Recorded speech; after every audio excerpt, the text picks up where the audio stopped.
Hello, welcome back to the channel. Today we're diving straight into how to use UPBASE for music festival planning. This is your full 2025 guide, so let's get started. First things first, you want to create an account on UPBASE.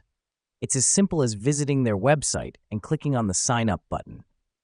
The reason we do this is because UPBASE is a fantastic tool that helps in organizing, monitoring, and tracking all aspects of your music festival planning. Now that we've done that, it's time to set up your event.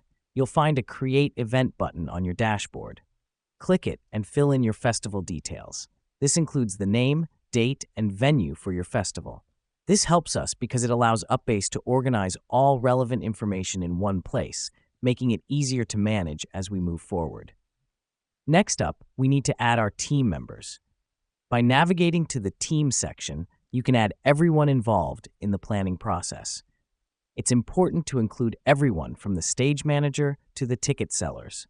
This helps us because UPBASE allows for seamless communication and collaboration among team members, ensuring everyone is on the same page.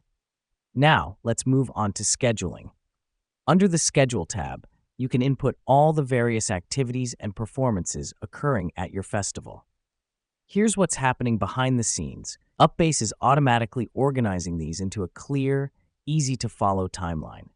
This is crucial as it ensures everyone involved knows what's happening when, thereby reducing potential confusion or overlap. Finally, keep track of your budget with the Budget tab. Input your expenses and income to ensure you stay within your financial limits. Let me explain why this matters. Careful budgeting is key to a successful event. UPBASE makes it easy to monitor your finances, ensuring you don't overspend and end up in the red. So there you have it, folks. That's your quick guide on how to use UPBASE for music festival planning. With these steps, you're well on your way to planning a successful, well-organized music festival. Remember, effective planning is half the battle won. Thanks for tuning in, and as always, keep rocking.